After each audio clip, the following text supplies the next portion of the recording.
వాణి TV channel ఆఫీసులో join అయింది. కరీనాకు ఆమెను ఇంప్రెస్ చేసే పనిలో మునిగిపోయాడు. వాణికి ఇవన్నీ తెలియవు. కష్టపడి పనిచేసి మరింత గుర్తింపు తెచ్చుకోవాలని తాపత్రయపడుతోంది. ఒకరోజు పొద్దున్న, వాణి, ఈరోజు మనం సెట్కి వెడదాన్రా అన్నాడు కరీనాకు.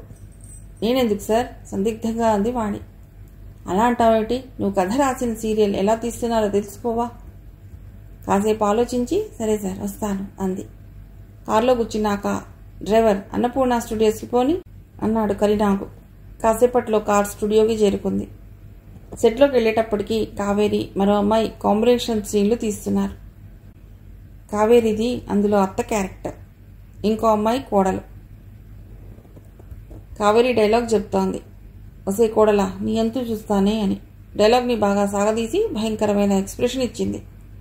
కోడలు గట్టిగా నవ్వి, ఒసే ముసలిదానా, నువ్వు కాదు నేను నీ అంతు చూస్తాను, నిన్ను తిన్నగా నరకానికి పంపిస్తాను అని అదో రకమైన మాడ్యులేషన్తో కళ్ళు భయంకరంగా తిప్పుతూ చెప్పింది.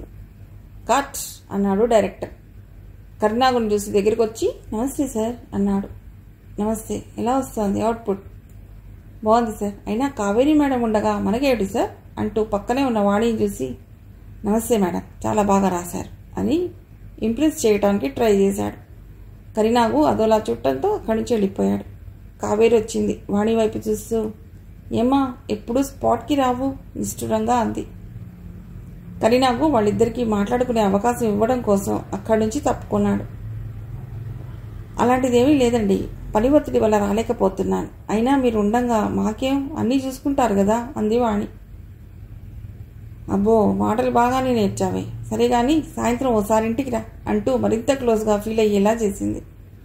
వాణి కూడా పరిచయాలు పెంచుకోవాలనే చూస్తోంది. ఒక రంగంలోకి పైకి రావాలంటే పరిచయాలు తప్పనిసరి కదా. అలాగే వస్తానండి అంది.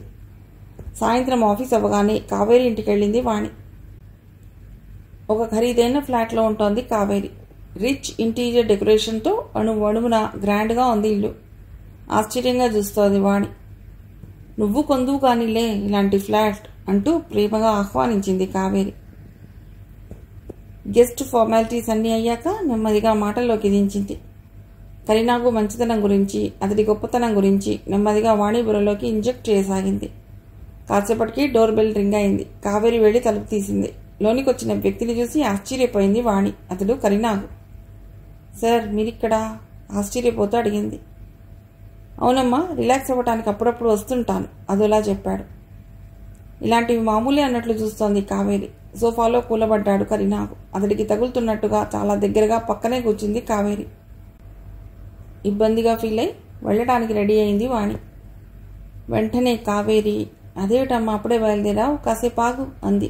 మర్యాద కోసం ఆగి ముళ్ళ మీద కూర్చున్నట్టుగా కుర్చీలో ఒక అంచున కూర్చుంది వాణి. కావేరి లోనికి వెళ్ళి విస్కీ బాటిల్, స్నాక్స్ తెచ్చింది. ఒక గ్లాసులో పోసి కరీనాకి సర్వ్ చేసింది. ఇవన్నీ మామూలే, నువ్వేమీ కంగారు పడకమ్మా అంది కావేరి. అనవసరంగా ఇక్కడికి వచ్చాను అనుకుని పశ్చాత్తాపడింది వాణి. ఒక్క గుక్కలో విస్కీ గ్లాస్ ఖాళీ చేసి వాణి వైపు అదోలా చూశాడు నాగు. అతడి కళ్లకు వాణి ఇప్పుడు 1000 రెట్ల అందంగా కనపడసాగింది. అందుబాటులో ఉన్న అందాన్ని అనుభవించడం అతడి హాబీ. పైగా ఇంత దగ్గరగా ఉంటే తట్టుకోవడం మరీ కష్టం. కమాన్ వాణి, సిట్ ఇన్ మై ల్యాప్ అని ఆహ్వానించాడు. చురుగ్గా చూసింది వాణి. కావేరి జాడలేదు. నాకు కోఆపరేట్ చేయి, నేను మహారాణిని చేస్తాను, ఎలక్ట్రానిక్ మీడియా రంగంలో ఇహ నీకు తిరుగు ఉండదు అని ఊరిస్తున్నాడు. వాణికి తన మీద తనకే జాలేసింది. ఏమనుకుంటున్నాడు ఇతడు? పైకి రావటానికి తన శీలాన్ని పణంగా పెడుతుందనుకుంటున్నాడా? నెవర్. ప్రాణం పోయినా ఆ పని చేయెత్తను. కెరీర్లో తను పైకి రావాలి, కానీ ఈ మార్గంలో కాదు అనుకుని, ఏం మాట్లాడుతున్నారు మీరు సార్? మీడియా ఎంత శక్తివంతమైందో మీకు నేను చెప్పనక్కర్లేదు కదా. ఒక్క మాట నేను బయట చెప్తే మీ పరువు ఏమవుతుంది, జాగ్రత్త అని చెప్పి డోర్ తీసుకుని బయటకు వచ్చేసింది. వాణి ఆగమ్మా అని వెనక నుండి కావేరి పిలుస్తోంది. వాణి వినిపించుకోలేదు. కరీనాకు రగిలిపోయాడు. ఎంత ధైర్యం దీనికి, నాకింత పనిచేస్తూ నన్నే కాదంటుందా అని పళ్ళు పటపటా కొరుక్కున్నాడు. సారీ డియర్, చేప జారిపోయింది అంటూ వదిలిపోయింది కావేరి. ఇట్స్ ఓకే, దాని సంగతి నేను తర్వాత చూస్తాను అని వేడెక్కిన వంటిని చల్లబరుచుకోవటానికి ఆమెను దగ్గర తీసుకున్నాడు కరీనాకు. పగబట్టిన కరీనాకు వెక్కి వెక్కి ఏడవసాగింది వాణి. పక్కనే ఉన్న పరమహంస ఓదార్చసాగాడు. కన్నీళ్లు తుడుచుకుంటూ, నేను రచయిత్రిగా పైకి రావాలంటే ఇవన్నీ తప్పవా అంటూ బేలగా అడిగింది. చిన్నగా నిట్టూర్చాడు పరమహంస. ఊరుకోవాణి, ప్రతి రంగంలోనూ మంచివాళ్ళు చెడ్డవాళ్ళు ఉంటారు. దురదృష్టవశాత్తు నీకు ఈ చేదు అనుభవాలు ఎదురయ్యాయి. అన్నీ మర్చిపో, కెరీర్పై మరింత దృష్టి పెట్టు, అంతా మంచే జరుగుతుంది అని మేకవన్నె పులి మాటలు చెప్పాడు. సంతోషంగా చూసింది వాణి. కనీసం తను ప్రేమించే పరమహంస తన అభీష్టాన్ని అర్థం చేసుకున్నాడు అని సంబరపడిపోయింది. పరమహంస ఆలోచనలు వేరేగా సాగుతున్నాయి. వాణి కావేరీ ఫ్లాట్ నుండి వెళ్ళిపోయిన తర్వాత కరీనాగు ఇతడికి ఫోన్ చేశాడు. జరిగింది చెప్పాడు. వాణిని చల్లబరచమని ఆజ్ఞ వేశాడు. పరమహంసకు కరీనాగుకి స్నేహం ఉందని వాణికి తెలియదు. అసలు పరమహంస మంచివాడు కాదన్న విషయం వాణి కల్లో కూడా ఊహించలేదు. అంత నమ్మకం అతడిపైన. వాణిని దగ్గర తీసుకుని నుదుటి మీద ముద్దు పెట్టుకున్నాడు పరమహంస. ఊహించని ఈ చర్యకు అదిరిపడింది ఆమె. ప్లీజ్ హంస, నన్ను కొంచెం ప్రశాంతంగా ఉండని, పెళ్లికి ముందు నాకు ఇలాంటివి నచ్చవు అని దూరంగా జరిగింది. ఓకే ఓకే అని చెప్పి సరే టేక్ రెస్ట్, మళ్ళీ కలుద్దాం అని వెళ్ళిపోయాడు పరమహంస. అతడు ఒక పాము అన్న విషయం త్వరలోనే బయటపడుతుందని వాణికి తెలియదు. పాడుతా తీగా ఫైనల్స్ హైదరాబాద్లో ఒక పెద్ద ఆడిటోరియంలో ఏర్పాటు చేశారు. పెద్ద పెద్ద వాళ్ళు అతిథులుగా వచ్చారు. లైవ్ టీవీ కవరేజ్ ఎలాగూ ఉండనే ఉంది. హాల్ నిండా కిక్కిరిసిన ప్రేక్షకులు. స్టేజ్ పైన వేసిన అందమైన సెట్లో బాలు గారితో పాటు మరికొంతమంది లబ్ధ ప్రతిష్ఠులైన జడ్జెస్ కూర్చుని ఉన్నారు. పోటీ ప్రారంభమైంది. గాయకులందరూ అద్భుతంగా పాడటం మొదలెట్టారు. పూర్తిగా లీనమై పాడుతూ ప్రేక్షకులకు వీరుల విందుని కలిగిస్తున్నారు. రిషి కూడా అన్ని రౌండ్స్లో అద్భుతంగా పాడాడు. ప్రేక్షకుల అభినందనల్ని చూరగొన్నాడు. చివరికి వచ్చేటప్పటికీ ఉత్కంఠ నెలకొంది. ఫలితాలు ఎలా ఉంటాయో అన్న టెన్షన్. బాలుగారు మైక్ తీసుకుని ఫలితాలు అనౌన్స్ చేశారు. The first prize winner mister Rishi అని గట్టిగా అనౌన్స్ చేశారు. చప్పట్లతో ఆడిటోరియం దద్దరిల్లిపోయింది. ఋషికి ఇది కలలా అనిపించసాగింది.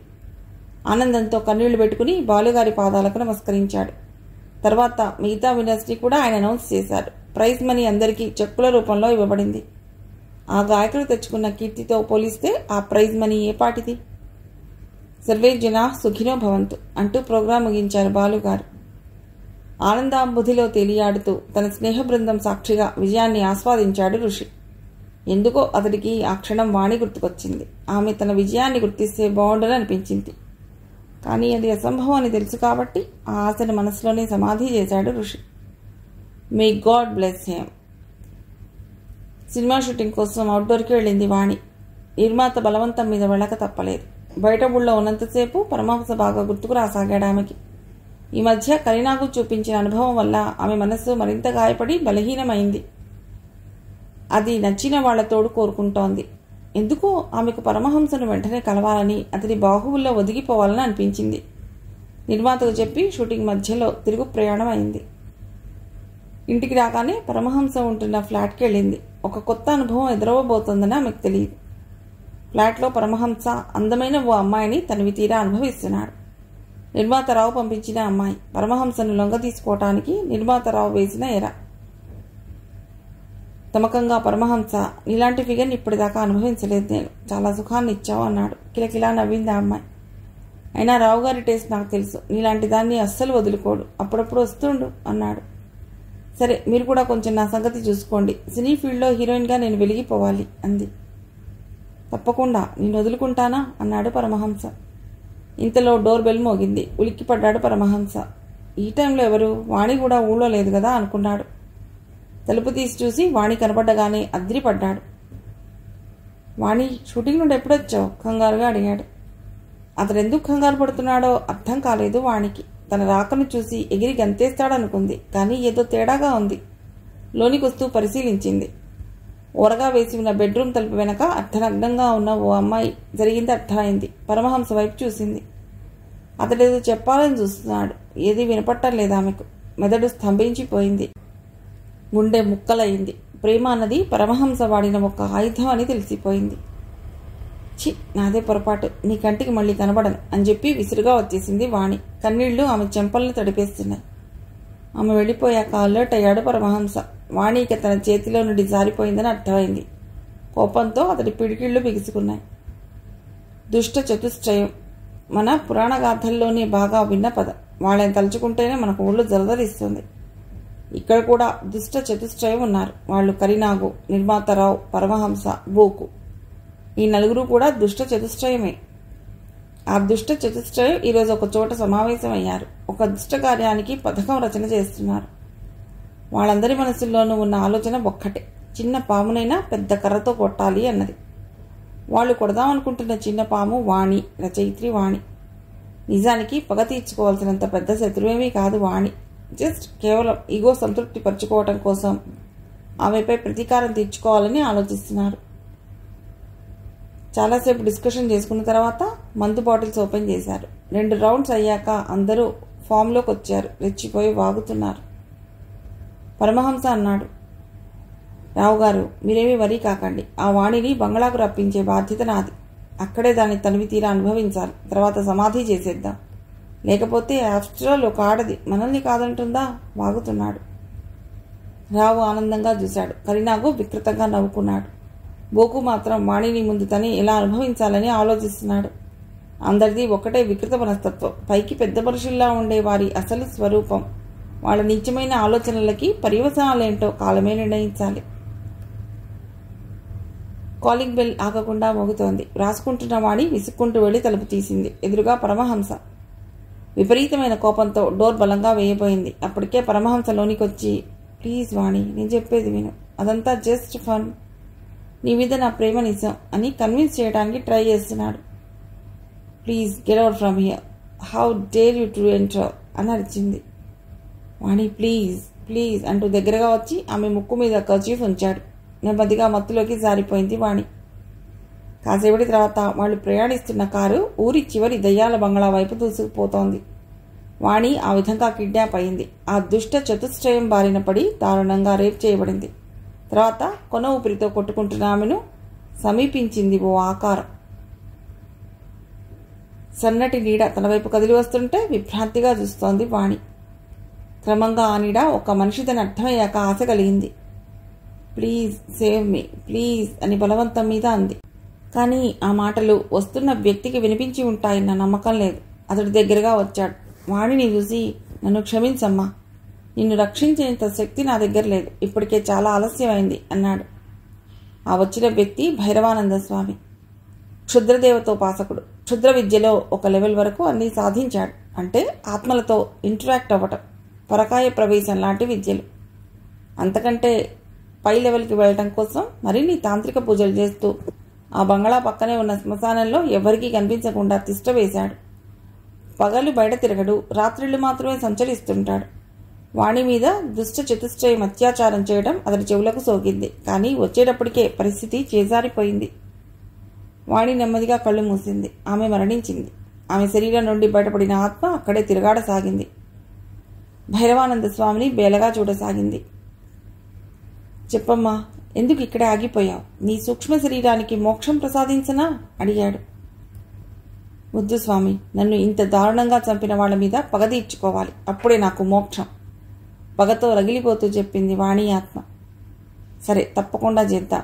నా శక్తులను పరీక్షించుకున్నట్టు కూడా ఉంటుంది. ఒక మంచి కార్యం చేసినట్టు కూడా ఉంటుంది.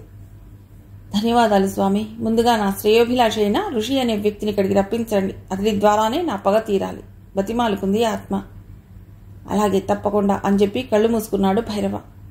అదే సమయంలో ఋషి సెల్ ఫోన్ మోగింది. లిఫ్ట్ చేసి హలో అన్నాడు. హలో ఋషి, ప్రేమగా ఒక తియ్యటి స్వరం.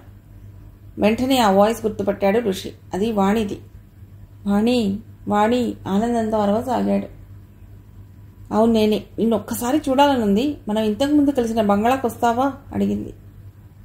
తప్పకుండా వాణి, తప్పకుండా అని చెప్పి ఫోన్ పెట్టేశాడు. ఆ తర్వాత బంగ్లా వైపు కదిలాడు. ఏటి, నువ్వు బంగ్లాలోకి వెళతావా? ఈ టైంలో లోపల దయ్యాలు తిరుగుతాయి. వద్దు. పిచ్చివాళ్ల ఉన్న వ్యక్తి చేతికర్రను అటు ఇటు ఆడిస్తూ చెప్పాడు. ఋషి అతడి మాటలను తోసిపుచ్చి గేటు పైన చేతులు వేసి బలంగా తోశాడు. ప్రకృతి విలపిస్తున్నట్టు కుండపోత వర్షం ప్రారంభమైంది. బంగ్లా లోపలికి ప్రవేశించి హతాశుడయ్యాడు ఋషి. వాణి శవం చూసి దిగ్భ్రాంతికి లోనయ్యాడు. పక్కనే ఉన్న భైరవానందను చూస్తూ, ఎందుకు చంపావురా నా వాణిని, ఎందుకు చంపావు అంటూ ఆవేశంగా ముందుకు దూకాడు. ఆగు నాయన, ఆవేశపడకు, చెప్పేది సావధానంగా విను మంత్రించినట్టు అన్నాడు భైరవ. టక్కున ఆగిపోయాడు ఋషి. జరిగిందంతా నిదానంగా చెప్పాడు భైరవ. ఉవ్వెత్తున ఎగిసే అలలా ఆవేశంతో ఊగిపోయాడు ఋషి. నా వాణికి అన్యాయం చేసిన వాళ్ళని ఊరికే వదలను, చంపేస్తాను అంటూ ప్రతిధ్వనించేలా అరిచాడు ఋషి. భైరవ సాలోచనగా చూశాడు. నిన్నిక్కడికి పిలిపించింది అందుకే నాయనా. ఆ కార్యం నువ్వే చేయాలి. వాణి ఆత్మకు శాంతి చేకూర్చాలి. అందుకు నా సాయశక్తులు నీకు సహాయపడతాయి అన్నాడు.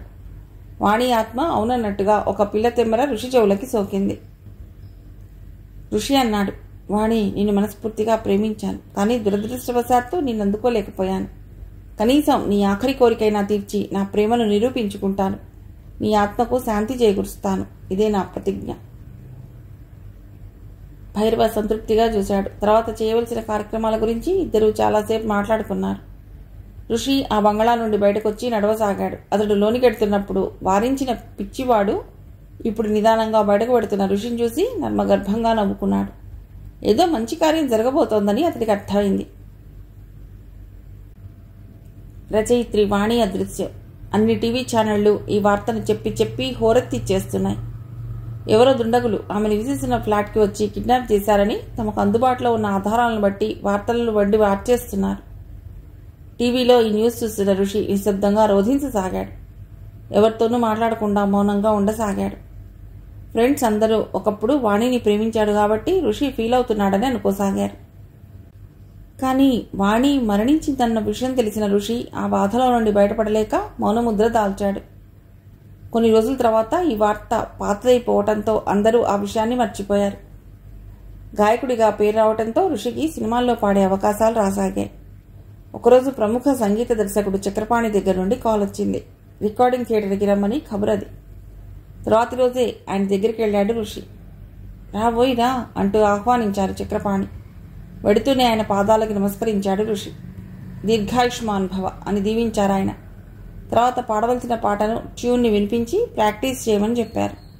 2-3 సార్లు ప్రాక్టీస్ చేసి ఆయనకు వినిపించాడు. సంతృప్తిగా తలాడించి రికార్డింగ్కి రెడీ కమ్మన్నారు.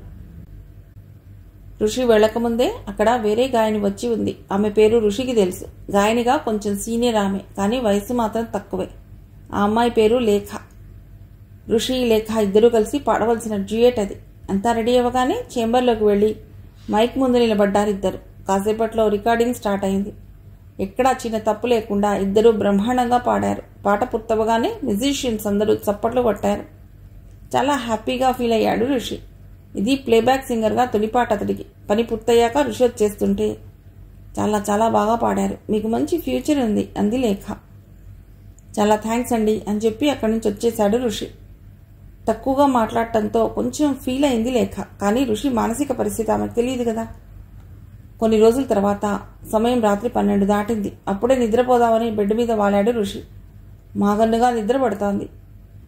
ఋషి ఋషి అని ఎవరో పిలుస్తున్నట్లుగా అనిపించింది. టక్కున లేచి కూర్చున్నాడు. కిటికీ రెక్క టపటపా కొట్టుకోసాగింది. కర్టెన్స్ గాలికి రెపరెపలాడుతున్నాయి. బయట చెట్లు మాత్రం నిశ్చలంగా ఉన్నాయి. తను కాకుండా ఇంకా ఎవరో తన రూమ్లో ఉన్నట్టుగా ఫీల్ అయ్యాడు ఋషి. ఋషి మళ్ళీ అదే పిలుపు. రూమంతా మరింత నిశ్చితంగా చూశాడు ఋషి. నెమ్మదిగా ఒక నల్లటి ఆకారం ప్రత్యక్షమైంది. అద్దిరిపడ్డాడతడు. కానీ అంతలోనే సర్దుకున్నాడు. ఎందుకంటే ఆ ఆకారం వాణిది. విభ్రాంతిగా అలా చూస్తూ ఉండిపోయాడు. ఆశ్చర్యపోతున్నావా ఋషి? బ్రతికున్నప్పుడు నేను ఇలాగూ పట్టించుకోలేదు నేను. కనీసం ఇప్పుడైనా నిన్ను చూద్దామని చెప్తోంది. చాలా బాధగా అనిపించింది ఋషికి. కానీ ఏం చేయగలడు?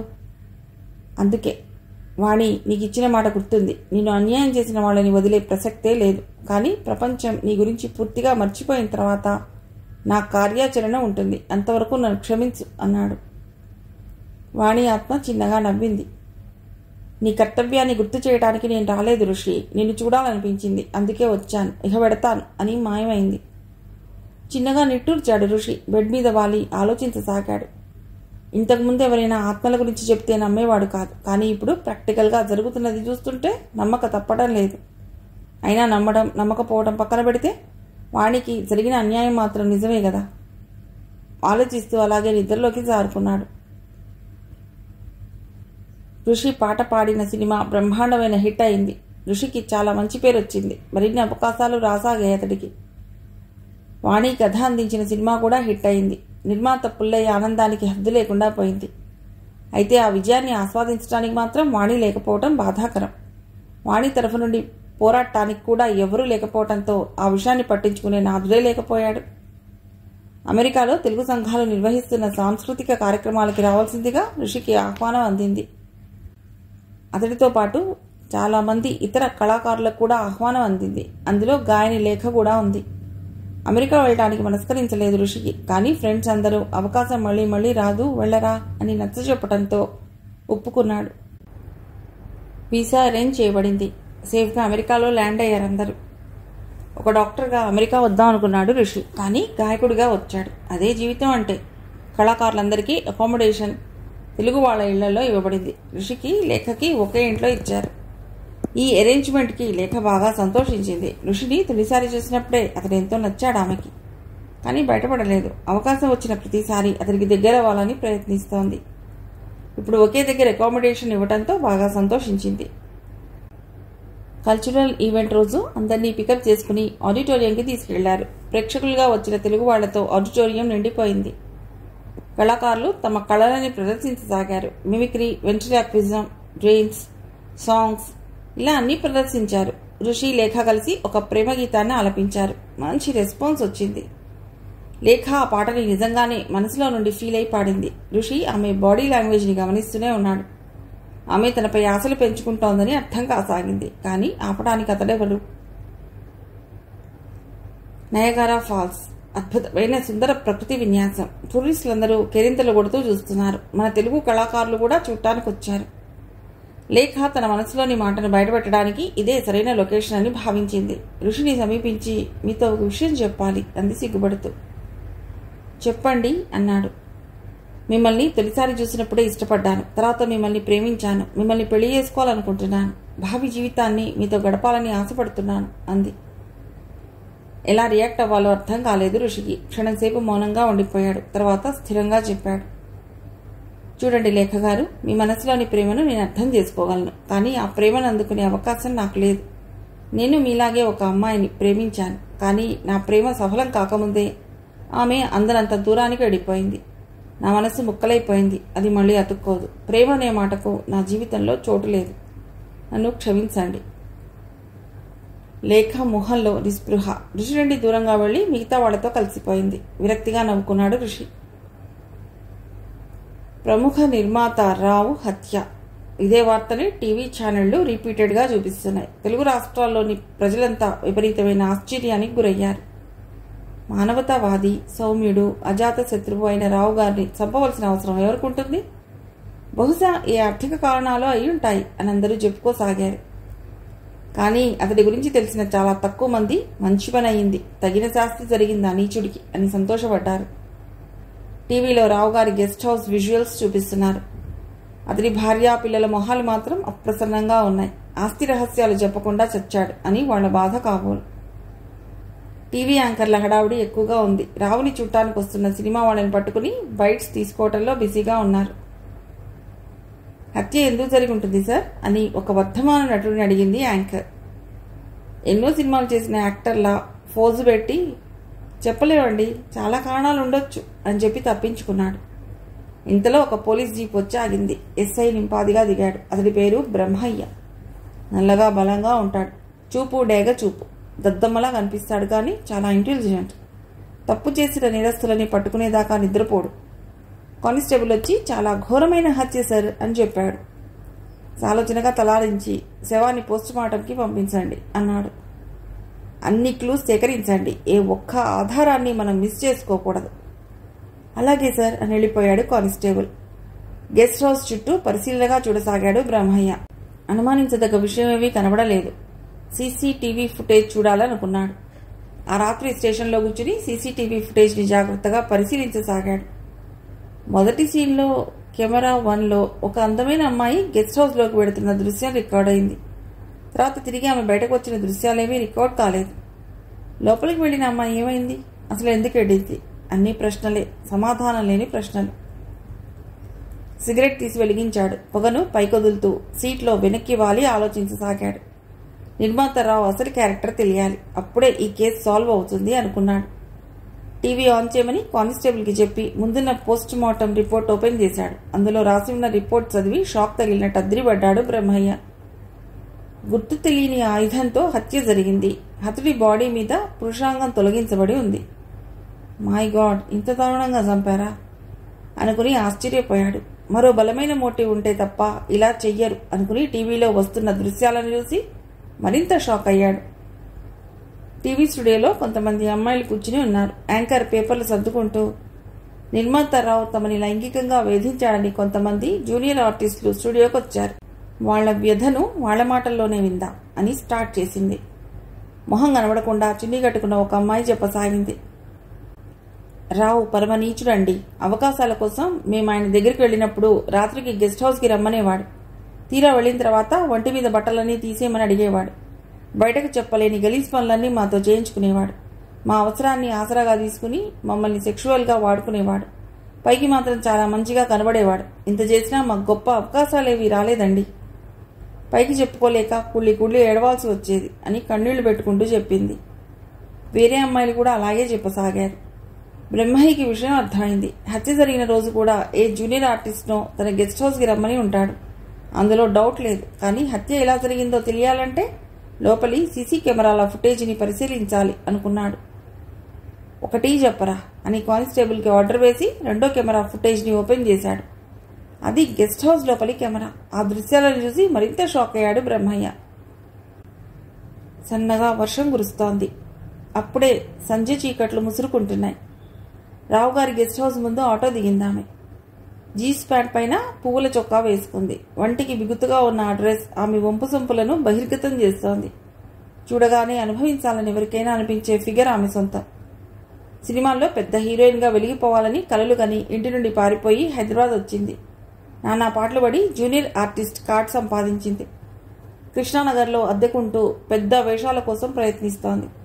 కానీ సరైన అవకాశాలు రావటం లేదు. ఒకరోజు జూనియర్ ఆర్టిస్ట్ కోఆర్డినేటర్కి తన బాధ చెప్పుకుంది.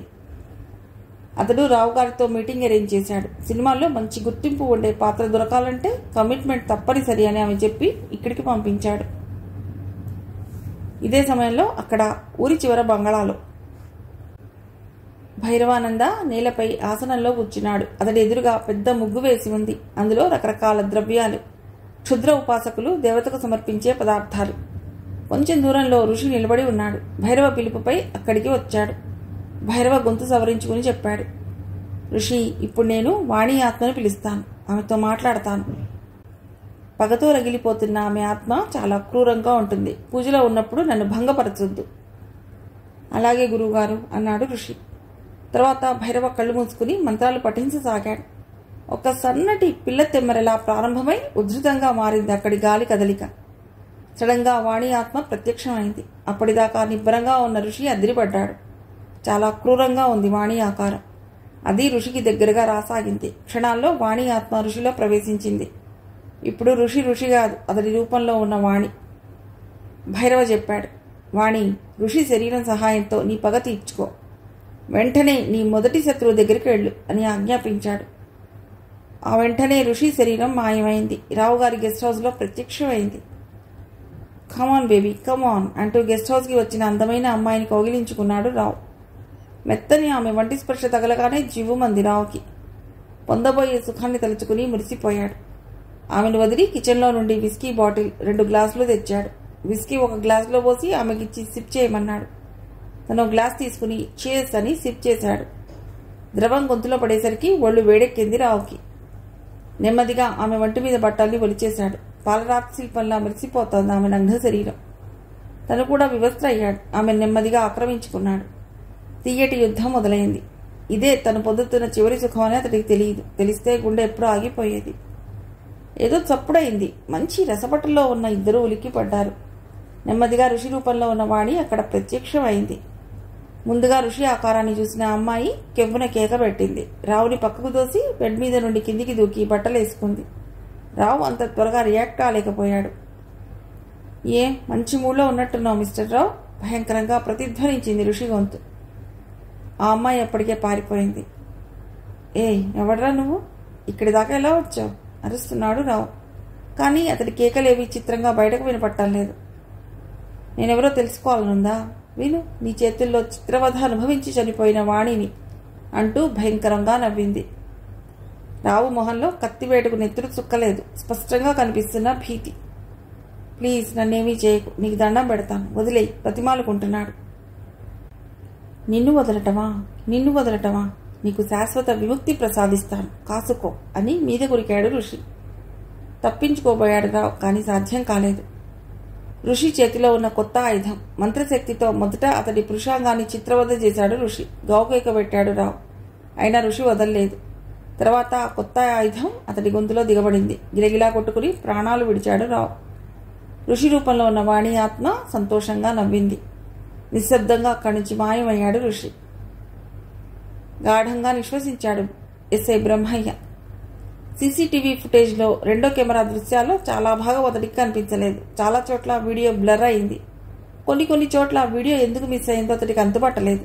ఏదో జరిగింది. గెస్ట్ హౌస్లోకి ప్రవేశించిన జూనియర్ ఆర్టిస్ట్ లోపలికి వెళ్ళిపోవటం రెండో కెమెరాలోనే రికార్డ్ అయింది. కానీ నిర్మాత రావు మీద దాడి చేసింది ఎవరన్నది క్లియర్గా లేదు. రకరకాల రూపాలు కనబడుతున్నాయి. ఒకసారి మగ, ఇంకొకసారి స్త్రీలాగా కనిపిస్తోంది. ఏమిటిది, ఏదైనా మానవాతీత శక్తా అన్న సందేహం వచ్చింది బ్రహ్మయ్యకి. కానిస్టేబుల్స్ని పిలిచి సీసీటీవీ ఫుటేజ్లో ఉన్న అమ్మాయిని ట్రేస్ చేయమని చెప్పాడు. మిగతా అన్వేషణ తనే చేయాలని నిర్ణయించుకున్నాడు. చివరగా పోస్ట్ మార్టం ఫైల్ మూసేస్తూ అనుకున్నాడు. ఒక కొత్త ఆయుధంతో చంపబడ్డాడని ఉంది. ఏమిటా కొత్త ఆయుధం? ఆలోచనలో పడ్డాడు బ్రహ్మయ్య. సవ్యసాచి మౌనంగా బాధపడుతున్నాడు.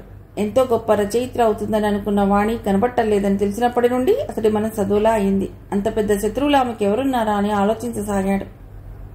భార్యస్వో వచ్చి భోంచెదురుగాని రండి అని పిలిచింది. సవ్యసాచి డైనింగ్ టేబుల్ ముందు కూర్చున్నాడు. సుమ వడ్డించసాగింది. నీ తమ్ముడు బోకు ఈ మధ్య కనబట్టం లేదు, ఏమైపోయాడు అన్నాడు. ఏమోనండి, ఏదో పని ఉంది, వేరే ఊరు ఎడుతున్నానని చెప్పాడు. మళ్ళీ తిరిగి రాలేదు. సెల్ కూడా ఆన్సర్ చేయడం లేదు. పోనీలేండి, కొంచెం వాడిని ఫ్రీగా తిరగనివ్వండి అంది. అనవసరంగా ఆమెను అడిగానని పశ్చాత్తాపడ్డాడు సవ్యసాచి. చిత్రంగా ఈ మధ్య నిర్మాతరావు హత్య చేయబడ్డం కూడా సవ్యసాచికి అర్థం కాలేదు. నిశ్శబ్దంగా భోంచేసాగాడు సవ్యసాచి. పోలీస్ జీప్ వచ్చి ఆయన ఇంటి ముందు ఆగింది. ఎస్ఐ బ్రహ్మయ్య జీపు దిగి లోనికి వచ్చాడు. సవ్యసాచి గారు కావాలి అని చెప్పాడు. భోంచేస్తున్న సవ్యసాచి వెంటనే లేచి చేయగడిగేసుకున్నాడు. హాల్లోకి వచ్చి, నమస్కారం ఎస్ఐ గారు, చెప్పండి ఏమిటి విషయం అన్నాడు. నమస్తే అని చుట్టూ ఉన్న పరిసరాలను ఒకసారి గమనించి, వాణి అనే రచయిత్రి మీకు తెలుసా అని అడిగాడు.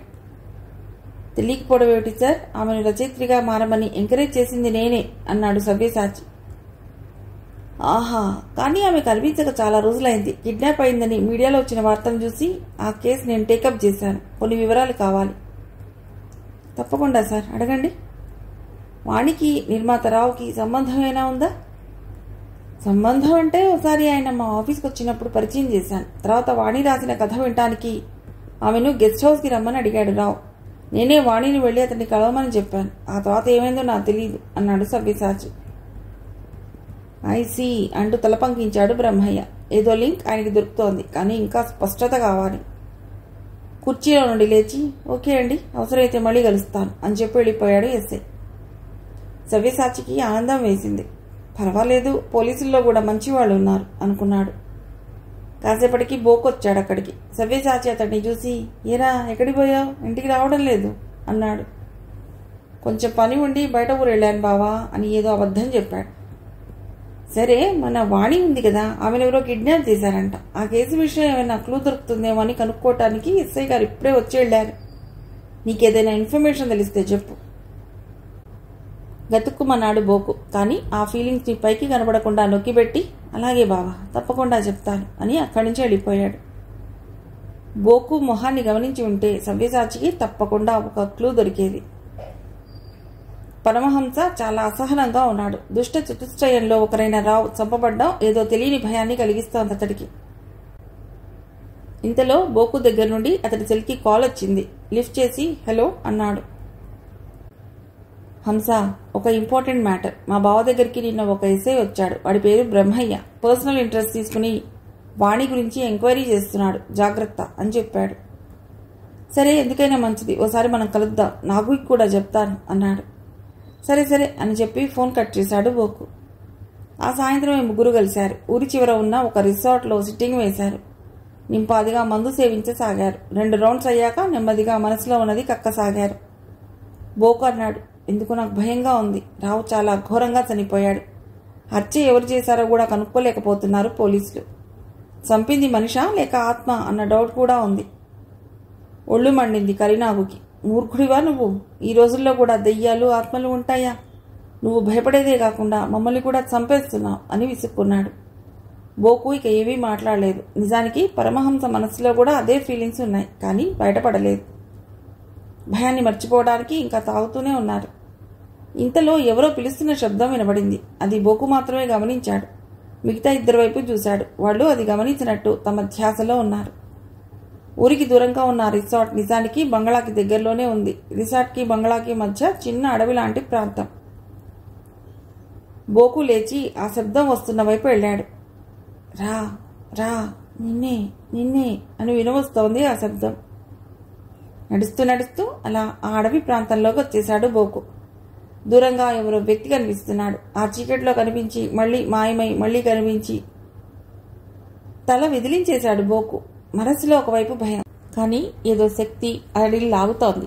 అలా అలా నడిచి నడిచి బంగ్లా ముందుకు వచ్చేశాడు బోకు. మై గాడ్, ఇక్కడికి వచ్చానేంటి అనుకుని భయంగా చూశాడు. అప్పటికే ఆలస్యం అయింది. ఋషి రూపం అతడి ముందు ప్రత్యక్షమైంది. ఎవరు నువ్వు? భయంగా అరిచాడు బోకు. వికృతంగా నవ్వింది ఆకారం. నేను వాణిని. నో, నువ్వు వాణివి కాదు పిచ్చిగా అరుస్తున్నాడు. నేనేరా, అంత తొందరగా మర్చిపోయావా అంటూ మీదికి వచ్చింది ఋషి ఆకారం. గాల్లో అంత ఎత్తున లేచాడు బోకు. అతడి శరీరం ఎగురుకుంటూ వెళ్లి బంగ్లా గేటుకి తగిలింది. అతడి చొక్కా గేటు హుక్కుకి చిక్కుకొని అలా వేలాడసాగాడు బోకు. భయంతో గట్టిగా అరుస్తున్నాడు, కానీ అతడి అరుపులు వృధా అయ్యాయి. ఋషి శరీరం పఠించిన మంత్రానికి బోకు మగతనం విచ్ఛిన్నమైంది.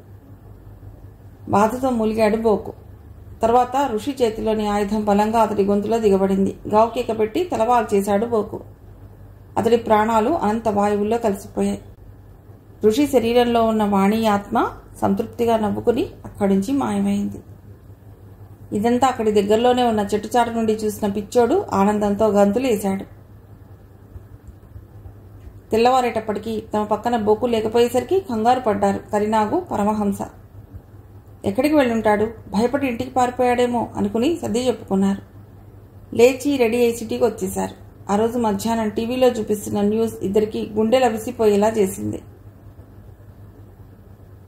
ఊరి చివర బంగ్లా దగ్గర గుర్తు తెలియని శవం అని విజువల్స్ చూపిస్తున్నారు. ఆ శవం బోకుదని తెలిసిన వాళ్ళు గుర్తుపడుతున్నారు. కరీనాగు పరమహంసకు ఫోన్ చేశాడు. చూశాను నాగు, ఇవన్నీ మన కామన్ శత్రువు ఎవరో చేస్తున్నట్లుంది.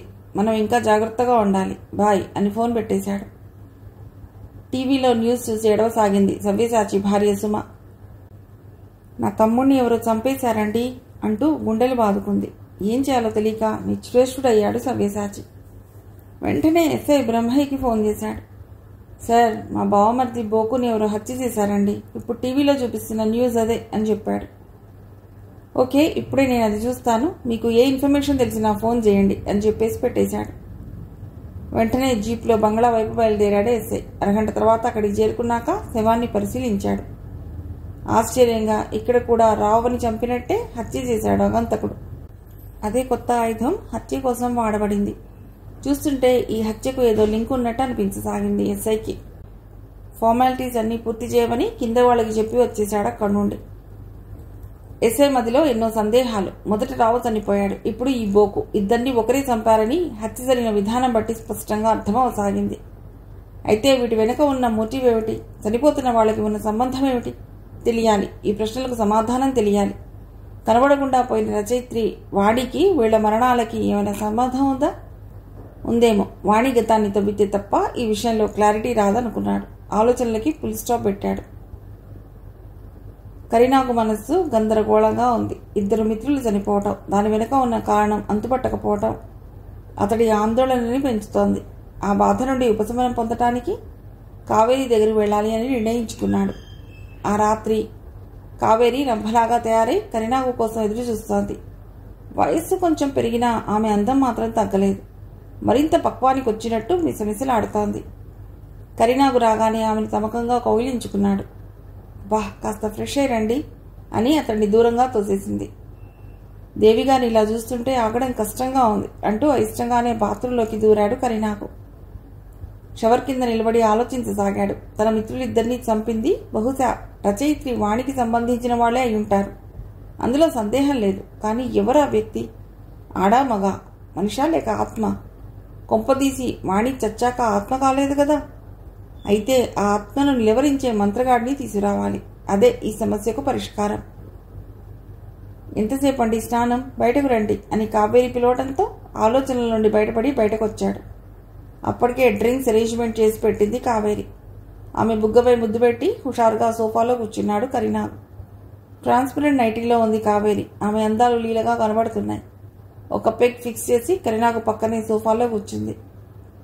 నెమ్మదిగా మందు తాగుతూ కావేరిని హత్తుకున్నాడు. మెత్తటి ఆమె వంటి స్పర్శ అతడికి మందు కన్నా ఎక్కువ మత్తిస్తోంది. మొగాణ్ణి ఎలా లొంగ తీసుకోవాలో కావేరికి బాగా తెలుసు. ఆ ట్రిక్స్లన్నీ అతడి మీద ప్రయోగిస్తుంది. వాటికి చిత్తవుతాడు కసినాగు, కరీనాగు. మందు నిషా తలకెక్కగానే బెడ్రూమ్కి వెడదాం పదా అన్నాడు. వయ్యానంగా నడుచుకుంటూ బెడ్రూంలోకి వెళ్ళింది. తూలుకుంటూ ఆమె వెనకే వెళ్ళాడు నాగు. విశాలమైన బెడ్ మీద కావేరి ఒక గొప్ప శిల్పి చెక్కిన అద్భుత శిల్పంలా మెరిసిపోతోంది. చకచకా వివస్త్రుడై ఆమె మీదికి దూకాడు. అడవిలాంటి ఆమె అందాల్ని ఆత్రంగా దోచుకోసాగాడు. ఆమె కూడా అతడికి పూర్తిగా సహకరించసాగింది. చాలాసేపు సాగిన ఆ మన్మథ యుద్ధంలో ఓడారు, గెలిచారు ఇద్దరు. అలాగే సోలిపోయారు. ఎప్పటికో మెళుకు వచ్చింది కరీనాకి. టైం చూశాడు. అర్ధరాత్రి దాటింది. బెడ్ మీద పక్కన కావేరి లేదు. మసక చీకటి. ఎవరో ఎదురుగా ఉన్నట్టు ఫీల్ అయ్యాడు. కళ్ళు చిట్లించుకుని చూశాడు. అంతే. భయంతో గుండెలు అద్దరిపోయాయి. వాణి వాణి ఆత్మ అక్కడెదురుగా వికృతంగా భయంకరంగా కళ్ళు పెద్దవి చేసి చూస్తున్నాడు. చిత్రంగా ఆ ఆకారం ఒక మగవాడిలా మారింది.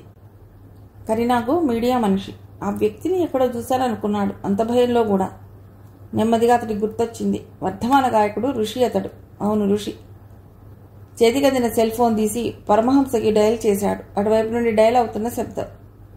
ఋషి ఆకారం నెమ్మదిగా నాగుని సమీపించింది. అవతల పరమహంస ఫోన్ ఎత్తాడు. హలో హలో అంటున్నాడు. వాణి వాణి ఋషి ఋషి అని చెప్తున్నాడు కరీనాగు. ఋషి పఠించిన మంత్రం కరీనాగు పురుషాంగాన్ని ఛిద్రం చేసింది. కెవ్వున కేకపెట్టి ఫోన్ దూరంగా విసిరేశాడు. వద్దు, నన్ను చంపొద్దు అని గట్టి గట్టిగా అరుస్తున్నాడు. ఋషి ఆకారం తన ఆయుధంతో కరీనాగు గొంతులో గుచ్చింది. అంతే. అతడి ప్రాణాలు గాల్లో కలిసిపోయాయి. అచేతనంగా పడిపోయింది అతడి శరీరం. ఋషి ఆకారం మాయమైంది. బాత్రూంకి వెళ్ళి వచ్చిన కావేరి ఒంటి నిండా గాయాలతో నిర్జీవంగా పడి ఉన్న కరీనాగు శరీరాన్ని చూసి పిచ్చిగా అరవసాగింది. అక్కడే కళ్ళు తిరిగి పడిపోయింది. పరమహంస అనుమానం ఇప్పుడు పూర్తిగా తీరిపోయింది. ఇప్పటిదాకా ముగ్గురిని చంపింది వాణి ఆత్మ అన్న విషయం రూఢి అయింది. కాకపోతే దాన్ని ఎలా ఎదుర్కోవాలని ఆలోచిస్తున్నాడు. భయం స్థానే అతడికి మొండి పట్టుదల ఎక్కువైంది. ఈ ఋషి ఎవరు అన్న ప్రశ్న కూడా అతన్ని వేధిస్తోంది.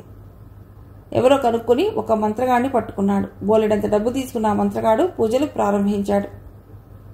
ఓం హ్రీం క్లీం, ఓం హ్రీం క్లీం. మంత్రగాడి గొంతులో నుండి వెలువడుతున్న పదాలు భయంకరంగా వినిపిస్తున్నాయి. అతడి ముందు ముగ్గులో రకరకాల వస్తువులు, పదార్థాలు ఉన్నాయి. వాటి పేరు చెప్తే మనకు వాంతి అవ్వడం గ్యారంటీ. క్షుద్రదేవతను మెప్పించడానికి, ఆత్మలను పిలవడానికి అవన్నీ తప్పనిసరి. కళ్ళు మూసుకుని శైతాన్కు సంబంధించిన ప్రార్థనలు చేస్తున్నాడు మాంత్రికుడు. చాలాసేపు ప్రయత్నించాక కళ్ళు తెరిచి చెప్పసాగాడు. పరమహంస, మీ చేతుల్లో దారుణంగా చంపబడిన స్త్రీ ఆత్మగా మారింది. మీ మీద పగబట్టి ఉంది. ఇప్పటికే ముగ్గురిని చంపింది. ఇక మిగిలింది నీవే. అసహనంగా చూశాడు పరమహంస. ఆ విషయం నాకు తెలుసు. ఇప్పుడు వాణి ఆత్మ ఎందుకు రాలేదు అది చెప్పండి అన్నాడు. ఎవరో నా మంత్రానికి అడ్డుపడుతున్నారు. నాకంటే శక్తివంతుడైన మాంత్రికుడు ఆమెకు అండగా ఉన్నాడు. ఆమె పగను తీర్చుకోవడానికి సహకరిస్తున్నాడు. సహకరిస్తున్నాడా? ఎవరు ఎవరు ఎవరో తెలియదు. నేను కనుక్కోలేను. కాకపోతే ఆ ఆత్మ నుండి నిన్ను నీవు కాపాడుకోవటానికి ఒక తాయెత్తి ఇస్తాను, అది కట్టుకో అని చెప్పి ఒక తాయెత్తి ఇచ్చాడు మాంత్రికుడు. పరమహంస దాన్ని భక్తిగా కళ్ళకద్దుకుని చేతికి కట్టుకున్నాడు. ఇప్పుడు కొండంత ధైర్యం వచ్చింది అతడికి. పొద్దున్న 10 అయింది. పోలీస్ స్టేషన్లో ఎస్ఐ బ్రహ్మయ్య సీట్లో కూర్చుని ఆలోచిస్తున్నాడు. వరుసగా హత్యలు జరుగుతున్నాయి. ఒకే విధంగా అవుతున్నాయి. చేస్తున్నది కూడా ఒక్కరే అని అర్థం అవుతోంది. కానీ హంతకుడిని పట్టుకోవడం మాత్రం సాధ్యం కావటం లేదు. మీడియా నుండి, పై అధికారుల నుండి ఒత్తిడి పెరుగుతోంది. ఏం చేయాలో అర్థం కాక తలబట్టు కూర్చున్నాడు. కరీనాకు హత్య జరిగిన ప్రదేశంలో లభించిన అతడి సెల్ ఫోన్లో ఉన్న కాల్ డేటా వగేరా పరిశీలించమని ఆర్డర్ వేశాడు. కింద వాళ్ళు ఆ పని మీదే ఉన్నారు. ఏదో ఒక ఆధారం దొరక్కపోదు, హంతకుడిని పట్టుకుని వాడి అంతు చూడాలి అని కసిగా అనుకున్నాడు. కానిస్టేబుల్ వచ్చి కొన్ని ఆధారాలని అతని ముందు ఉంచాడు. వాటిని పరిశీలించసాగాడు బ్రహ్మయ్య. అందులో సెల్ ఫోన్ డేటా అతన్ని ఆకర్షించింది. కరీనాకు చనిపోయే ముందు పరమహంస అనే వ్యక్తికి కాల్ చేశాడు. వాణి పేరుతో పాటు ఋషి అనే పేరు కూడా చెప్పాడు చనిపోతూ. ఎవరి పరమహంస, ఎవరి ఋషి ఆలోచనలో పడ్డాడు బ్రహ్మయ్య. కానిస్టేబుల్ పిలిచి, ఈ పరమహంస ఋషి ఎవరో కనుక్కోండి, ఎందుకైనా మంచిది ఒకసారి మనం వాణి ఫ్లాట్కి ఎడదాం, ఏవైనా పనికొచ్చే ఆధారాలు దొరకవచ్చు అని చెప్పాడు.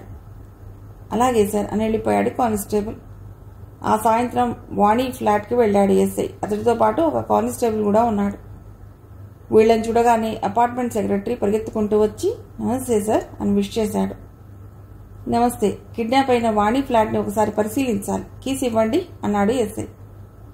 అలాగే సార్, తప్పకుండా. పాపం ఆ అమ్మాయి ఒంటరిగా ఉండేది, ఎంతో ధైర్యవంతురాలు. కానీ ఏం జరిగిందో ఏమిటో అంటూ తాళాలు ఇచ్చాడు. థ్యాంక్ యూ అని చెప్పి ఫ్లాట్ వైపు వెళ్ళాడు ఎస్ఐ. అతని వెనక్గా కానిస్టేబుల్ కూడా. ఫ్లాట్ లోపల అణువణువు జాగ్రత్తగా పరిశీలించసాగాడు ఎస్ఐ. పెద్దగా ఆధారాలేవీ కనబడలేదు. వాణి ఒంటరి పక్షి కాబట్టి వస్తువులు కూడా ఎక్కువగా లేవు. చాలా పుస్తకాలున్నాయి. అవే ఆమె సంపాదించిన ఆస్తి. చివరిలో వస్తుండగా ఒక డైరీ కనబడింది బ్రహ్మయ్యకి. దాన్ని తీసుకుని వచ్చేశాడు. కేసుకి సంబంధించిన కీలక ఆధారాలు అందులో ఉన్నాయని ఆ క్షణం అతడికి తెలియదు. పరమహంస మళ్ళీ తన స్ట్రాటజీని ఫాలో అవుతున్నాడు. ఒక గాయన్ని ఇంటర్వ్యూ చేద్దామని బయలుదేరాడు. ఆ గాయన్ ఎవరో కాదు, ఋషిని ప్రేమించిన లేఖ. ఋషిచే తిరస్కరించబడిన లేఖ. అందమైన ఆమె రూపం పరమహంసలో కదలికలను సృష్టించింది. ఇలాగైనా ఆ అమ్మాయిని వల్లో వేసుకోవాలని పథకం వేసుకున్నాడు. ఆమె దగ్గరికి వెళ్ళాడు. మే కమిన్ అందంగా నవ్వుతూ అడిగాడు పరమహంస. ప్లీజ్ అంది లేఖ. లోనికి వచ్చి ఇంటర్వ్యూ మొదలెట్టాడు. అతడు అడిగే ప్రశ్నలకు రెచ్చిపోయి ఆన్సర్ చేసింది లేఖ. ఇంటర్వ్యూ అవుతున్నంతసేపు ఆమె అందాన్ని తనివి తీరా ఆస్వాదించాడు. ఇంటర్వ్యూ పూర్తయ్యాక ఇక నాకు సెలవు ఇప్పిస్తారా మేడం అంటూ కొంటెగా అన్నాడు. చురుగ్గా చూసింది లేఖ. వెళ్ళండి అంది. మళ్ళీ ఎప్పుడు కలుద్దాం అడిగాడు. దేనికి అమాయకంగా అడిగింది. దేనికో చెప్తే గాని కలవరా, బాధపడినట్టు మొహం పెట్టి అన్నాడు. అయ్యయ్యో, నా ఉద్దేశం అది కాదండి అని రేపు సాయంత్రం కలుద్దాం అంది. థ్యాంక్ యూ అని అక్కడి నుంచి వచ్చేశాడు. అతడి పెదవులపై విజయగర్వం కూడిన చిరునవ్వు కదిలాడింది. ఇక్కడ గాయని లేఖ గురించి మనం కొంచెం చెప్పుకోవాలి. ఒక గాయకురాలిగా తను బాగా పాడవచ్చునేమో కానీ మానసికంగా చాలా మామూలు అమ్మాయి. ఋషిని చూసినప్పుడు అతడు ఎంతగానో ఇష్టపడింది. తన మనసులోని ప్రేమని అతడికి వ్యక్తపరిచింది. కానీ ఋషి ఆల్రెడీ వాణిని ప్రేమిస్తూ ఉండటం వల్ల ఆమెను తిరస్కరించాడు. మొదట్లో కొంచెం బాధపడింది లేఖ. తర్వాత కాలంతో పాటు ఆ విషయాన్ని మర్చిపోయింది. కెరీర్లో పైకి రావటంలో మెలిగిపోయింది. పరమహంస లాంటి అందగాడు ఇప్పుడు కనిపించి తనని ఇష్టపడుతున్నాడని తెలుసుకుని బాగా థ్రిల్ ఫీల్ అయింది.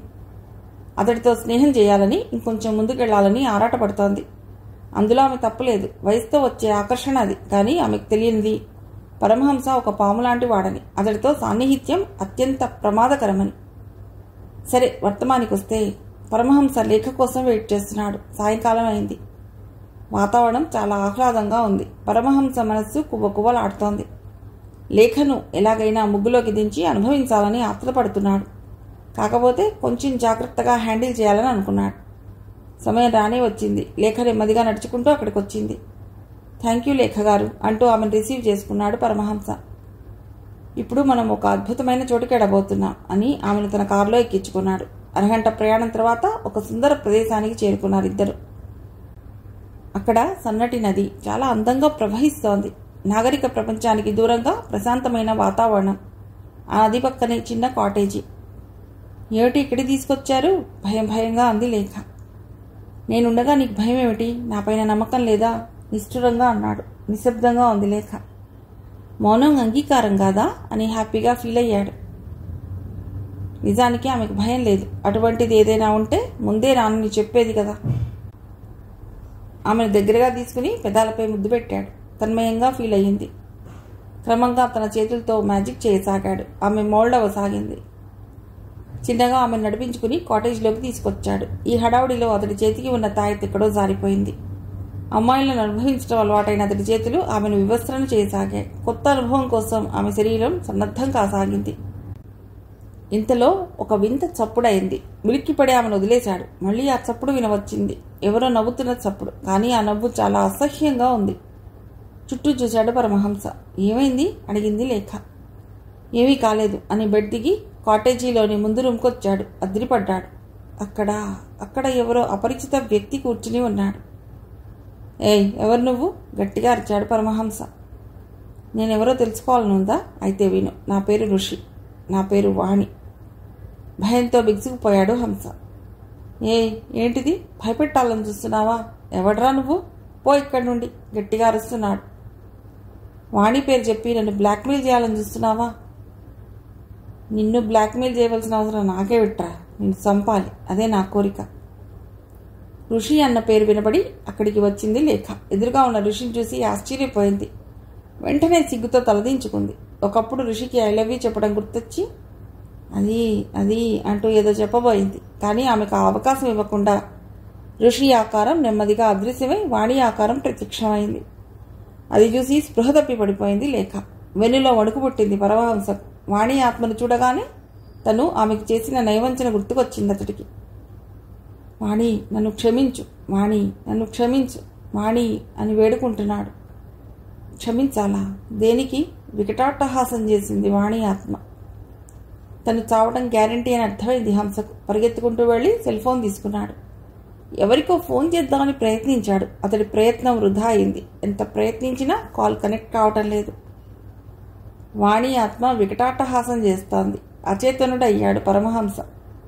మృత్యుభయం అతడి కళ్లల్లో కొట్టొచ్చినట్టు కనబడసాగింది. వాణి ఆకారం అదృశ్యమై ఋషి ఆకారం ప్రత్యక్షమైంది. ఏదో మంత్రం చదువుతూ తీక్షణంగా చూడసాగాడు ఋషి. కళ్లల్లో క్రౌర్యం. టప్ మన్న సౌండ్ అయింది. పరమహంస కేవన కేకబెట్టాడు. అతడి మగతనం విచ్ఛిన్నమైంది. నన్నేం చేయకు అంటూ అరుస్తున్నాడు. ఋషి ఆకారం నెమ్మదిగా హంసను సమీపించింది. కళ్ళు బయలు గమ్మాయి హంసకు. ఋషి చేతిలోని ఆయుధం హంస గొంతులోకి మెత్తగా దిగింది. చివ్వున రక్తం ఎగజిమ్మింది. హంస ప్రాణాలు నిశ్శబ్దంగా గాల్లో కలిసిపోయాయి. వాణి ఆత్మ తృప్తిగా నవ్వింది. దుష్ట చతుశ్రయం ఆ విధంగా అంతమైంది. వాణి రాసిన డైరీని చదవసాగాడు బ్రహ్మయ్య. ఒంటరితనం, నా జీవితాన్ని ఎంతో మార్చిన ఒంటరితనం. చిన్నతనం నుండి నాకు తోడుగా నీడగా ఉన్న ఒంటరితనం. ఎన్నో కలలు కన్నాను, మరెన్నో ఆశలు పెంచుకున్నాను. అవేవి నన్ను దరిచేరలేదు. విధి నిర్దాక్షిణ్యంగా నా తల్లిదండ్రులను తీసుకుపోయినప్పుడు, నా మనస్సు ముక్కలై రోధించినప్పుడు నన్ను ఆదుకుంది ఈ ఒంటరితనం. అందుకే నాకు ఒంటరితనం అంటే ఇష్టం. కానీ నా జీవితంలోకి అనుకోకుండా ప్రవేశించింది ఈ బాహ్య ప్రపంచం. నా దృక్పథాన్ని పూర్తిగా మార్చేసింది. దాంతో ఒంటరితనం నాకు దూరం అయింది. కానీ అశాంతి నాకు దగ్గరైంది. ఆ అశాంతిని పోగొట్టుకోవడానికి రచయిత్రినయ్యాను. ఎంతో ఎత్తుకు ఎదగాలన్నది నా అభిలాష. నా అభిమాన రచయిత సవ్యసాచి గారు నన్ను పిలిచి మెచ్చుకున్నారు. తన దగ్గర శిష్యరికం చేయమన్నారు. ఆనందంగా ఒప్పుకున్నాను. అతడి బావమర్ది బోకు నన్ను తినేసేలా చూస్తున్నాడు. మాట కలిపి నన్ను డిస్టర్బ్ చేయసాగాడు. సవ్యసాచి గారు అది గమనించి అతన్ని తిట్టి పంపించాడు. మొహం మార్చుకున్నాడు బోకు. ఎవరి ఋషి? ప్రేమలేఖలు రాస్తున్నాడు. లేఖలు రాసి అభిమానిస్తే ప్రేమించేయాలా? నా కొళ్ళు మండింది. అందుకే సమాధానం ఇవ్వలేదు నేను. నా కథని సినిమాలాగా తీస్తానని నిర్మాత రావు పిలిచాడు. వెళ్ళాలి. ఛీ, మనుషులు ఇంత దరిద్రంగా ఉంటారా? కూతురు వయస్సున్న నన్ను బలవంతం చేయాలని చూశాడు రావు. పారిపోయి వచ్చాను. ఏడుపు వస్తాం నాకు. ఏమిటి ప్రపంచం? మంచి అనేది ఉందా? ఒకడు ప్రేమ అని లేఖలు రాస్తాడు. ఇంకొకడు అవకాశం ఇస్తానని వాడుకోవాలని చూస్తాడు. ఎవరిని నమ్మాలి? నిర్మాత పుల్లయ్య గారు నా కథ తీసుకున్నారు. దాని షూటింగ్కి రమ్మని అడుగుతున్నారు. వెళ్ళాలి. ఋషి రక్తంతో రాసిన ప్రేమలేఖ అందింది. అతడికి బుద్ధి చెప్పాలి, లేకుంటే ఇంకా దారి తప్పుతాడు.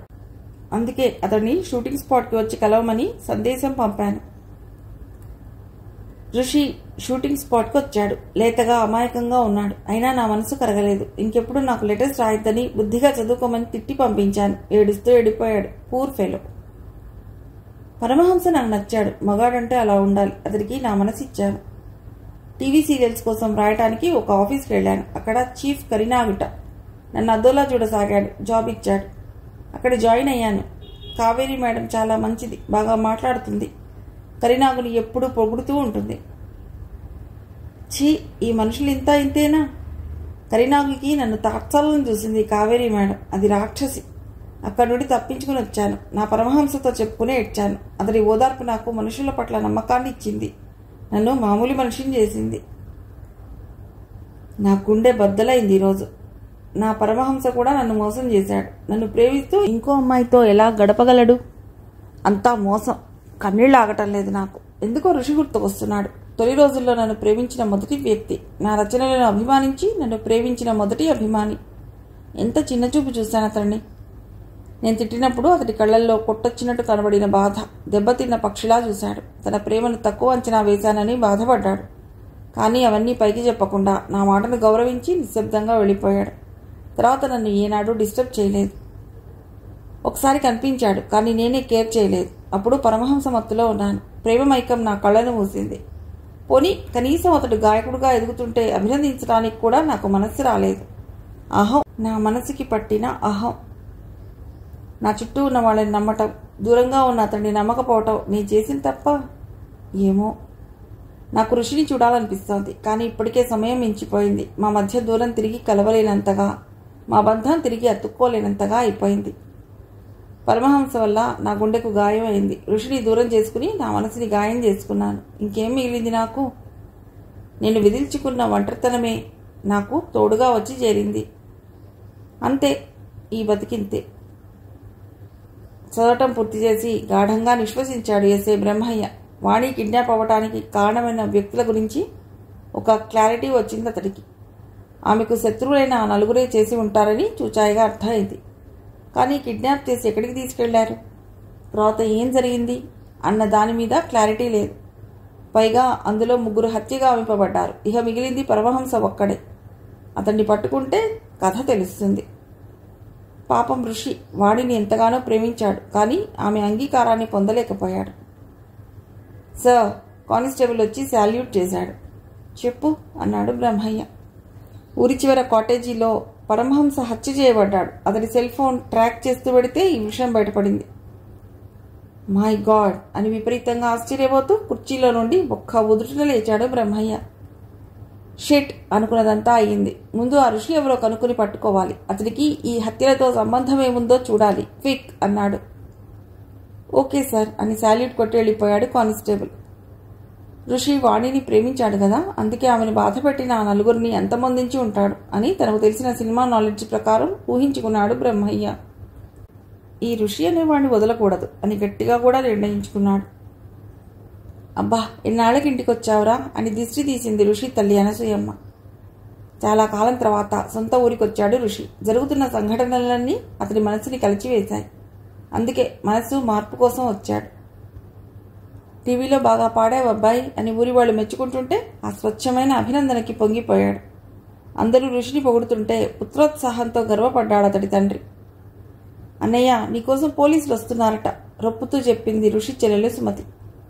పోలీసులా? నా కోసమా అని ఆశ్చర్యపోలేదు ఋషి. ఎప్పటికైనా వాళ్ళు వస్తారని తెలుసు. జరగబోయే పరిణామాలకి అతడు ఎప్పుడూ సిద్ధపడే ఉన్నాడు. పోలీస్ జీప్ వచ్చి ఆగింది. నిదానంగా జీప్ దిగొచ్చాడు బ్రహ్మయ్య. ఏం ఋషి, మంచి హ్యాపీ మూడ్లో ఉన్నట్లును అన్నాడు. ఋషిని చాలా కాలంగా ఎరుగుదును అన్నట్లు ప్రవర్తిస్తున్నాడు ఎస్ఐ. నిజానికి భౌతికంగా కలుసుకోకపోయినా ఋషి గురించి ఎక్కువగా ఆలోచించి అతడికి మానసికంగా దగ్గరయ్యాడు బ్రహ్మయ్య. ఏదో మీ దయ సార్ అని నవ్వేశాడు ఋషి. వాణి కిడ్నాప్ కేసులో మరియు నలుగురి హత్య కేసులో మీ మీద అనుమానాలున్నాయి. మిమ్మల్ని మా కస్టడీలోకి తీసుకోవాలి. మీకేమైనా అభ్యంతరమా అన్నాడు ఎస్ఐ. నాకేమీ అభ్యంతరం లేదు. దానికి ముందు నేను చెప్పేది మీరు వినాలి. పదండి అన్నాడు. ఇద్దరు జీప్ ఎక్కారు. ఋషి సూచన మేరకు జీప్ ఊరి చివర బంగ్లా వద్దకు చేరుకుంది. ఋషి చెప్పడం మొదలెట్టాడు. మీరు ఇప్పుడు చూసిన వ్యక్తులే నా కుటుంబం సార్. తల్లి, తండ్రి, ఒక చెల్లెలు. చాలా సామాన్యమైన కుటుంబం సార్ మాది. బాగా చదువుకుని మెడిసిన్లో జాయిన్ అయ్యాను. చదివే లోకం అనుకునేవాణ్ణి. కానీ చిత్రంగా సాహిత్యం నన్ను ఆకర్షించింది. వాణి ఫోటోని తొలిసారిగా ఒక పత్రికలో చూసినప్పుడు నా మనసులో సంచలనం కలిగింది.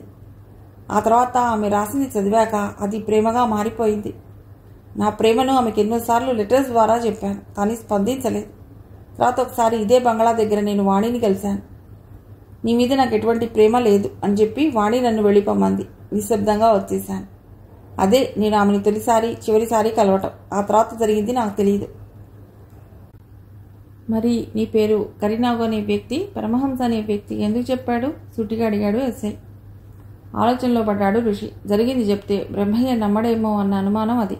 అయినా చెప్పాలి, తప్పదు అనుకున్నాడు. మీరు చెప్పిన పేర్లు నేను కూడా విన్నాను సార్. నాకు అవి వాణి ఆత్మ ద్వారా తెలిసాయి అన్నాడు. ఆత్మ ఏమిటి ఋషి? ఈ కాలంలో కూడా అలాంటివి ఉన్నాయా? కాక్ అండ్ బుల్ స్టోరీస్ చెప్పి తప్పించుకుందామని చూస్తున్నావా? కోపంగా అన్నాడు బ్రహ్మయ్య. మీరు నమ్మినా నమ్మకపోయినా కోపగించుకున్నా జరిగిన వాస్తవం ఇదే. నేను చెప్పింది విన్న తర్వాత నన్ను మీరు అరెస్ట్ చేసుకోవచ్చు. సరే చెప్పు. ఒకరోజు వాణి నాకు ఫోన్ చేసి ఇక్కడికి రమ్మంది. ఎంతో సంబరపడిపోయాను. ఆనందంగా ఏదేదో ఊహించుకుంటూ వచ్చాను. తీరా వచ్చి చూస్తే నా వాణి విగత జీవురాలై ఉంది. ఎవరో మాంత్రికుడుట నన్ను చూడగానే వాణిని 4 దుర్మార్గులు రేప్ చేసి చంపేశారని చెప్పాడు. వాణి ఆత్మ అతడితో చెప్పిన విషయం అది. వినగానే కోపంతో రగిలిపోయాను. ఎలాగైనా ఆ 4 చంపి నా వాణి ఆత్మకు శాంతి చేకూర్చాలని అనుకున్నాను. వాణి చివరి కోరిక కూడా అదే. కానీ ఆ 4 ఎదిరించేంత శక్తి సామర్థ్యాలు భౌతికంగా జీవించి ఉన్న నాకు కానీ ఆత్మగా మారిన వాణికి కానీ లేవు. అక్కడే ఆ మాంత్రికుడు నాకు సహాయం చేశాడు. అతడికి తెలిసిన విద్యలతో నా శరీరాన్ని వాణి ఆత్మను అనుసంధానం చేసి ప్రయోగించాడు. ఒక అమాయకురాల్ని దారుణంగా రేప్ చేసి చంపేసిన ఆ దుష్ట చతుష్టయాన్ని అంతమొందించడానికి సాయపడ్డాడు. అయితే ఎప్పుడూ సాత్వికంగా ఉండే నేను వాణి ఆత్మ నాలో ప్రవేశించగానే రాక్షసుడిలా మారిపోయేవాడిని. విపరీతమైన క్రౌర్యం నాలో ప్రవేశించేది. ఎదురుగా ఉన్న శత్రువుని దారుణంగా చంపేదాకా ఆ ఆవేశం చల్లారేది కాదు. ఇదే సార్ జరిగింది అని చెప్పడం ముగించాడు ఋషి. గుడ్, బాగుంది కథ. ఇది నిజమో అబద్ధమో నాకు తెలియదు. వాణిని గాఢంగా ప్రేమించిన ఒక ప్రేమికుడిగా నీ వాడిన డ్రామా అయినా కావచ్చు. ఏది ఏమైనా వాణి నిర్దాక్షిణ్యంగా చంపబడింది అన్నది నిజం. దానికి కారణమైన దోషులకి మా న్యాయస్థానాలు ఇంతకంటే గొప్ప శిక్షలేవి వేయవు. పైగా వాళ్ళు తప్పించుకునే అవకాశం కూడా ఉండేది. ఆ రకంగా చూస్తే నువ్వు చేసింది సరైనదే అన్నాడు బ్రహ్మయ్య. సార్, ఇప్పుడు నన్ను మీరు అరెస్ట్ చేస్తారా? అడిగాడు ఋషి. చిన్నగా నిట్టూర్చాడు బ్రహ్మయ్య. ఈ కేసులో హంతకుడికి సంబంధించిన సరైన ఆధారాలు ఇంకా దొరకలేదు. అవి దొరికినప్పుడు ఆ హంతకుడిని అరెస్ట్ చేస్తాను. డోంట్ వరీ అని నర్మగర్భంగా నవ్వాడు. ఋషికి అర్థమైంది. థ్యాంక్ యూ సార్ అన్నాడు. బ్రహ్మయ్య వెళ్ళటానికి ఉద్యుక్తుడవుతూ వాణి రాసిన డైరీని ఋషి చేతిలో పెట్టాడు. చదువు, నీ వాణి మనసు తెలుస్తుంది అన్నాడు. సంభ్రమంగా చూశాడు ఋషి. సార్, నేను కూడా మీకు ఒకటి ఇవ్వాలి. అది మీకు పనికొస్తుంది అని జేబులో నుండి ఒక వస్తువు తీసి ఇచ్చాడు. నిశితంగా దాన్ని పరిశీలించసాగాడు బ్రహ్మయ్య. ఎన్నో గొప్ప కథలని వ్రాసిన కలం సార్ అది. వాణి కథలు రాయటానికి ఉపయోగించిన కలం అన్నాడు ఋషి. ఆహా, చాలా బాగుంది. నాకెందుకు ఇది? అదే సార్, ఆ దుష్ట చతుష్టయాన్ని చంపడానికి నేను వాడిన కొత్త ఆయుధం కలం, ది పెన్ అన్నాడు ఋషి. నిజమా అన్నట్టు విభ్రాంతిగా చూసి దాన్ని జేబులో పెట్టుకున్నాడు బ్రహ్మయ్య. తర్వాత అతడెక్కిన జీప్ సిటీ వైపు దూసుకెళ్లసాగింది. జేబులో పెన్ను తడుపుకుంటూ ఇక ఈ కేసు క్లోజ్ చేసేయాలి అని మనసులో అనుకున్నాడు బ్రహ్మయ్య. తన చేతిలోని డైరీని ప్రేమగా గుండెలకు హత్తుకుని ఊరివైపు నడుస్తున్నాడు ఋషి. వర్ధమాన గాయకుడు ఋషి.